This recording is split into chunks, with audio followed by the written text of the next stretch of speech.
Tole, hordoftootaa fi dhaggeeffattoota waamichaa qubee akkam jirtu nagaa keessanii. Tole, har'allee walitti deebineerraa. Har'allee barumsa tokko qabadhee isiniif dhiyaadheen jira.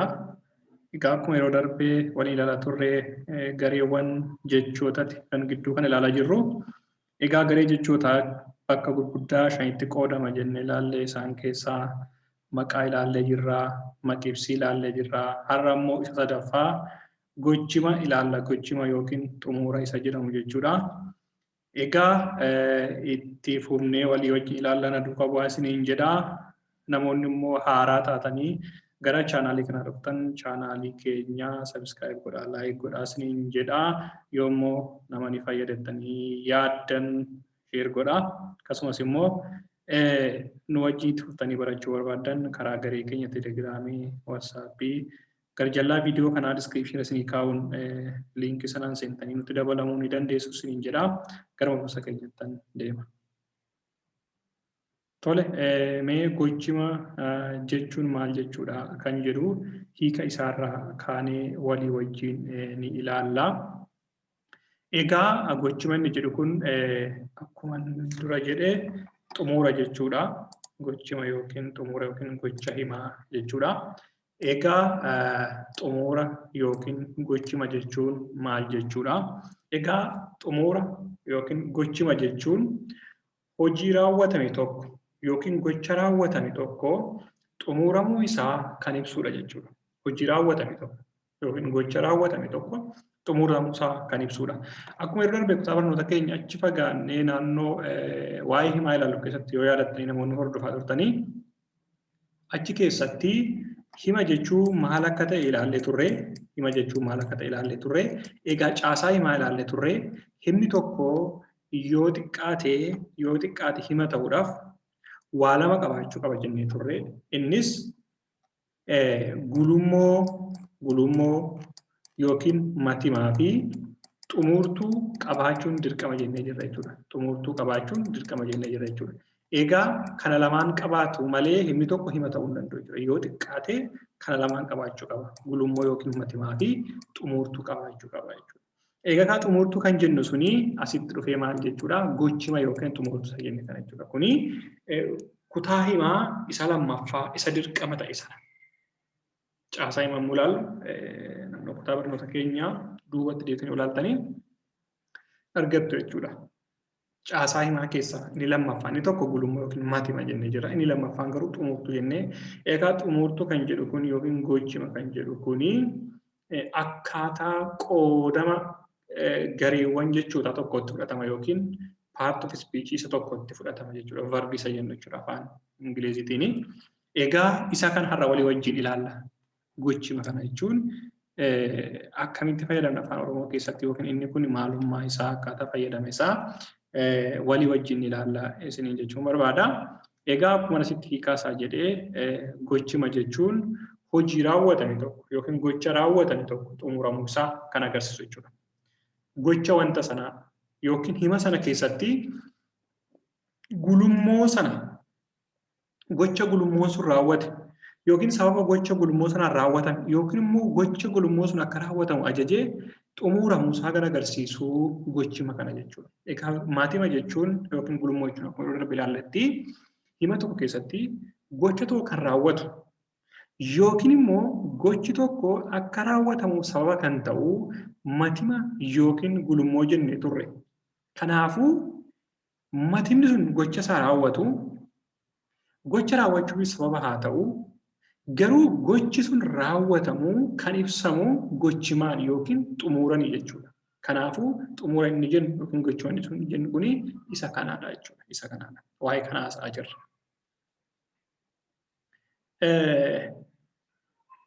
Egaa gochimni hima tokko keessatti fayyadamnu dirqama maatima wajjin wal simuu qaba. Kana jechuudha ammoo wanti inni guddaan. Kana wanti guddaan. Dirqama hima tokko keessatti yommuu matimaa fi gochima fayyadamnu gochimni sun dirqama matima wajjin wal simachuu qaba jechuudha. Matima wajjin wal simachuu qaba. Kana jechuun maal jechuudha?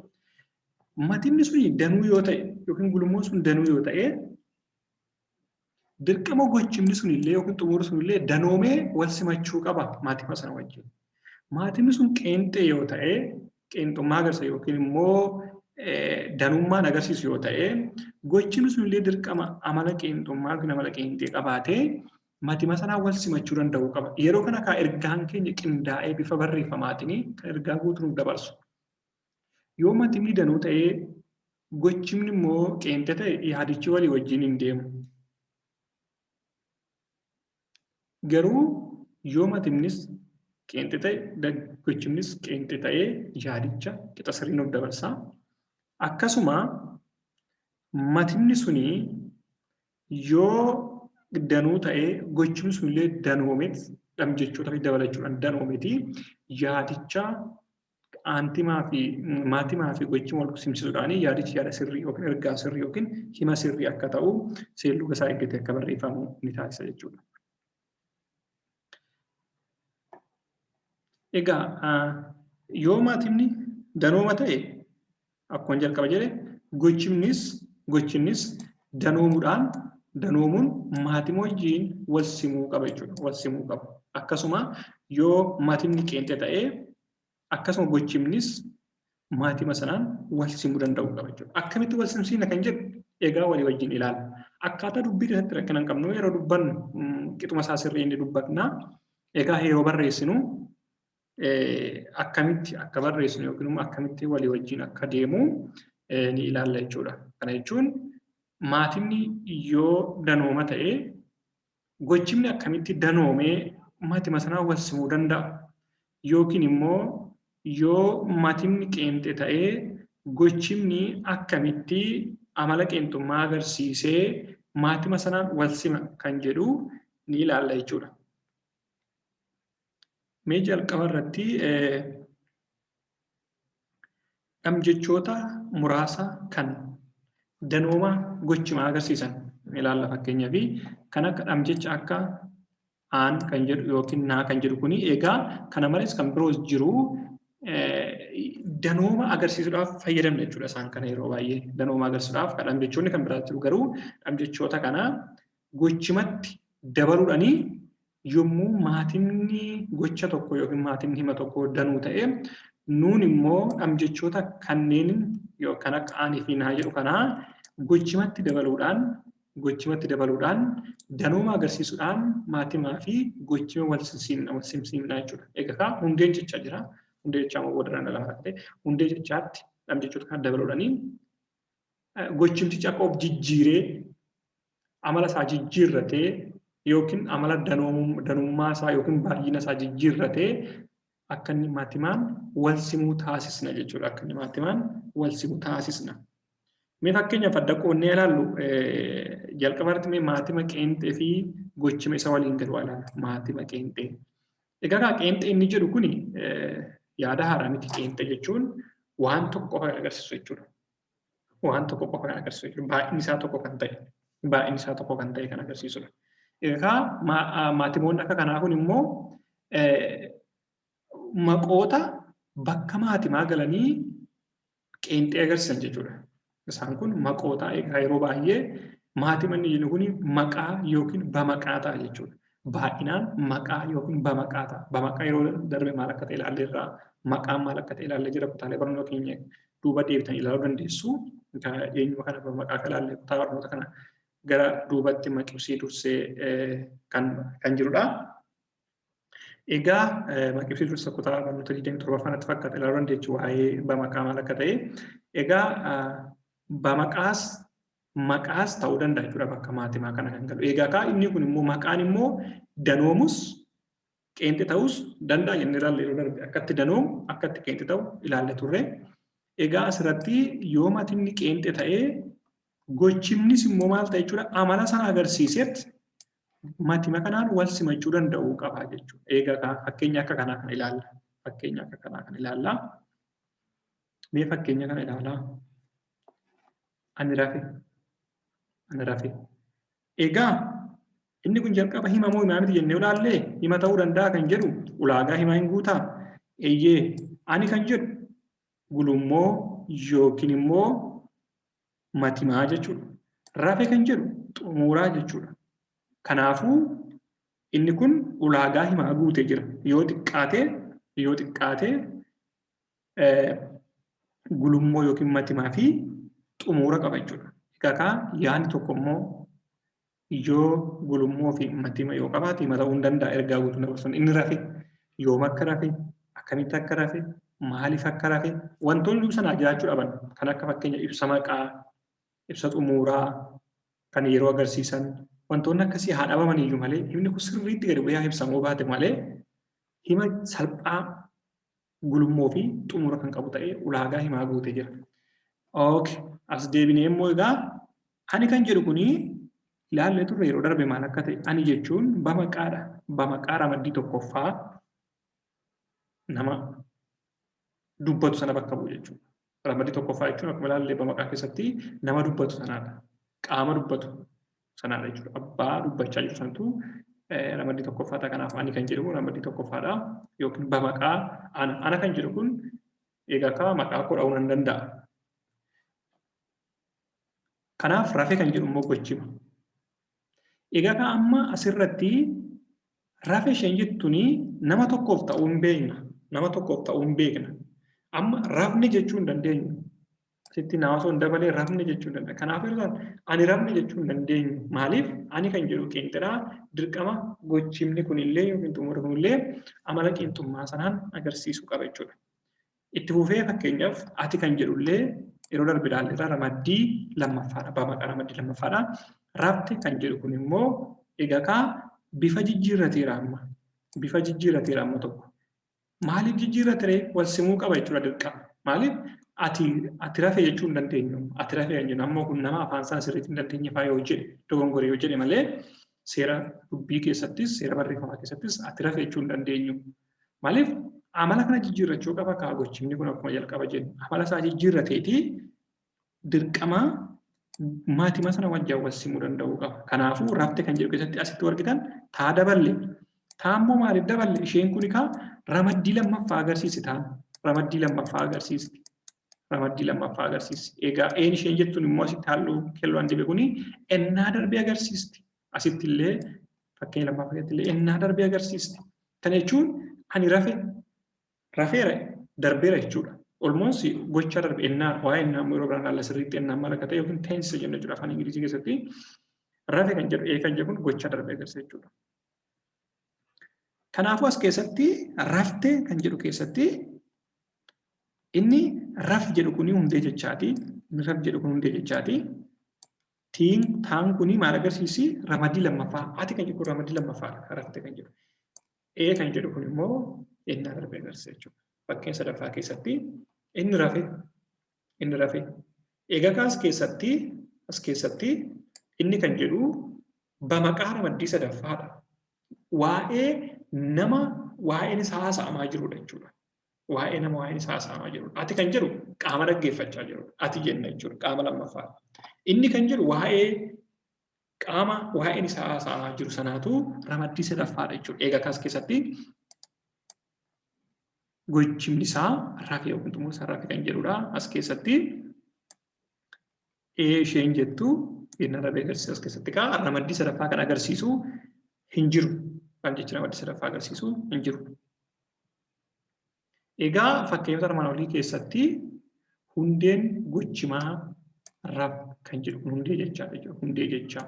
Kan hundee jechaa immoo jechuun bu'uura isaa sana jechuudha. Bu'uura isaa hundee jecha sana bu'uura kan ta'e achirra dhaabneeti jechoota baay'ee kan horsiisnu amala gochimaa kan jijjiirru baay'isuu kan dandeenyu qeenxee taasisuu kan dandeenyu hundee irratti hundoofneeti. Fakkeenyaaf rafi kan yoo ta'e rafee rafan raftan rafuufi rafaniiru akkasitti jechuun jechoota baay'ee horsiisuu dandeenya. Kanaafuu hundeen isaa raf kan jedhu hundeen jecha isaa raf kan jedhudha. Egaa asirratti immoo dhamjechoonni dhamjechi fi taadha jechuudha. Fi taadha. Egaa dhamjechoonni kun lamaan isaanii maal agarsiisu jechuudha. ilaalle turree maal agarsiisa? Kana darbee agarsiisa jennee jirra. Taan immoo ramaddii lammaffaa ta'uusaa agarsiisa jechuudha. Ramaddii lammaffaa ta'uu dhamjechi jedhu ennaa darbe yoo agarsiisu ramaddiin dhamjechi taa jedhu immoo ramaddii lammaffaa agarsiisa. Ramaddii agarsiisuudhaaf gala. Maaliif taa osoo keessaannee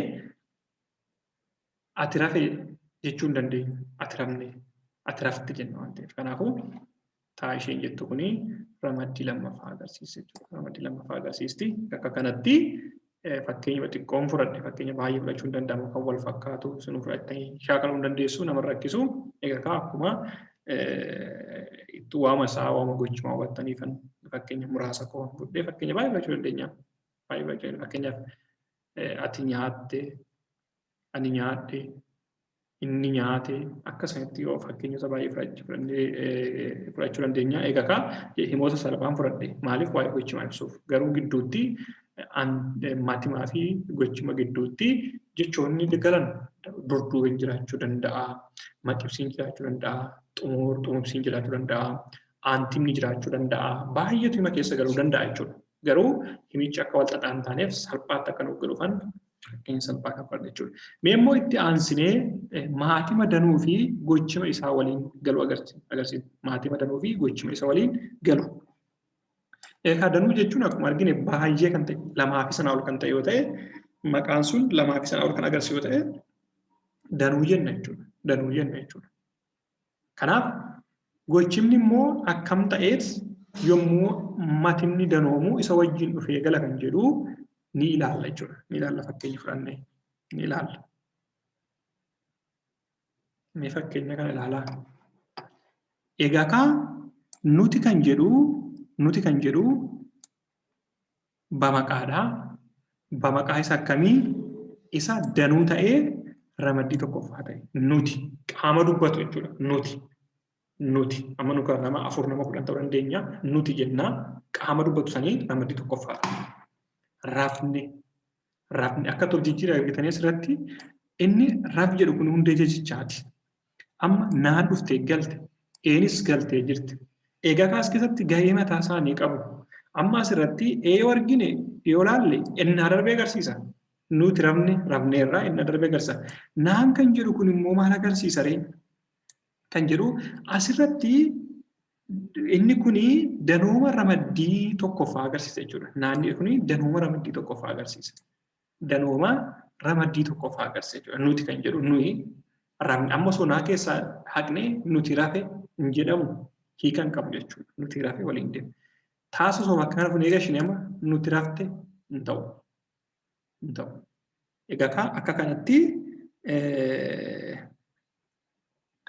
of jijjiiruudhaan gochimni dhamjechoota garaagaraa dabalachuudhaanii dhaqeet dirqama maatima wajjin wal sima jechuudha. Maatima wajjin wal sima yookiin waliigaleet ergaa guutuu qixa sirriidhaan ergaa seerluga eeggatee dabarsa jechuudha. Kanaafuu akka kanatti afaan dubbannu tokko yeroo barreessinu qixa sirriidhaan kan ergaa isaa guutuu dabarsina jechuudha.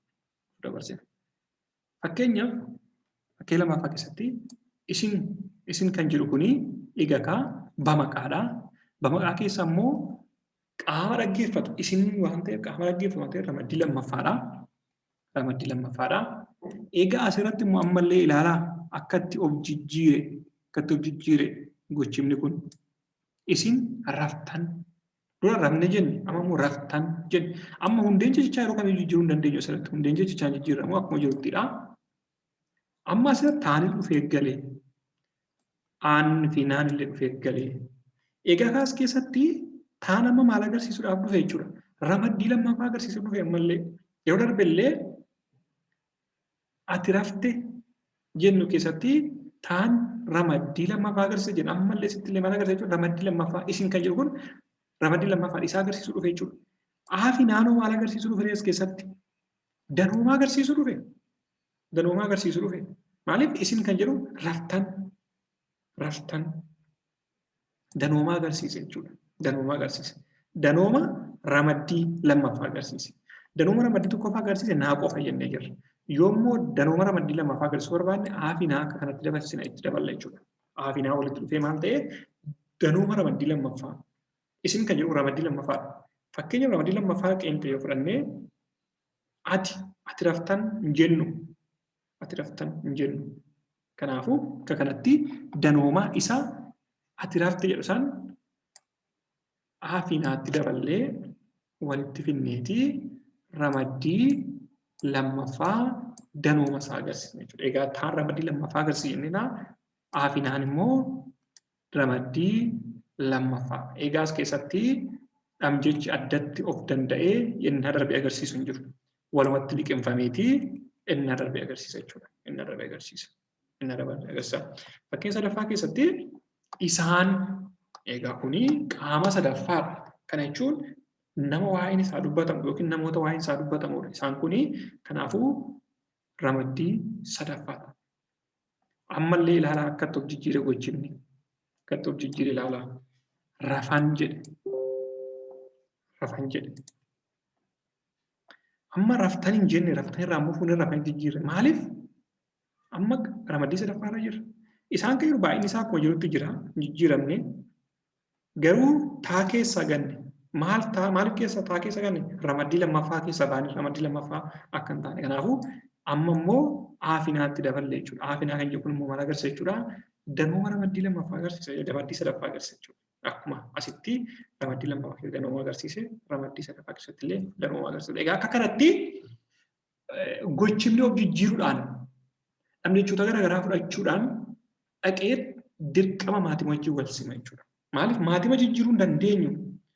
Nuti kan jennu yeroo darbe arginu waa'ee bamaqaa immoo ilaallu adduma addaan bamaqaan qeenxee jira, bamaqaan danuu jira yookiin bakka bu'aan maqaa qeenxee jira, bakka bu'aan maqaa danuu jira. Bakka bu'aa maqaa tokko yookiin bamaqaa tokko jijjiirree danooma taasisna yookiin qeenxee taasisna osoo hin taane uumamumaanii of danda'ee bamaqaan qeenxee jira, bamaqaan danuu jira. Kanaaf bamaqaa jijjiiruu hin dandeenyu. Kanaaf gochima yookiin xumura sanaa dhamjechoota garaagaraatti maxxansuudhaan jijjiiruudhaan akka inni dhaqee maatii wajjin wal simu taasisna jechuudha. Maatii wajjin wal simu taasisna jechuudha. Egaa akka kanatti agarsiisna jechuudha. Akka kanatti agarsiisna. Akka kanatti agarsiisna. Egaa isaan kuni dhamjechoota kana ilaallee jirra.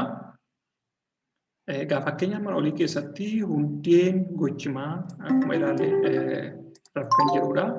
Raf kan jedhudha. Akkasuma dhamjechoonni immoo kan akka aan, naa kan jedhu akka ta'an ilaallee jirra jechuudha. Faayidaa isaanii wajjin ilaallee jira faayidaa isaanii wajjin. Egaa dhamjechoonni kunniin een innaa darbee agarsiisa jennee jirra. Taan immoo ramaddii lammaffaa agarsiisa jennee jirra. Aan kan jedhu kun immoo danooma ramaddii lammaffaa fi sadaffaa agarsiisa jennee jirra. Agarsiisa jennee jirra. Egaa akka kanatti dhamjechoonni kun kallattii garaagaraatiin itti maxxanuudhaan amala dhamjechichaa jijjiiruudhaan akka inni maatii wajjin wal simu taasisuu jechuudha.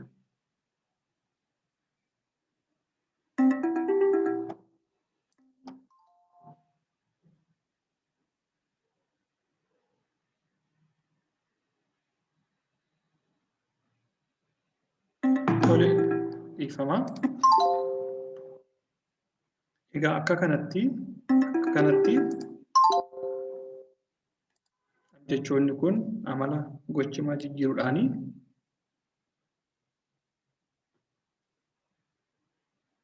akka inni dhaqee maatii wajjin wal simu taasisa jechuudha. Egaa akka barnoonni keenya har'aa kana fakkaata dhiifama gidduutti bilbilanna jeeqee.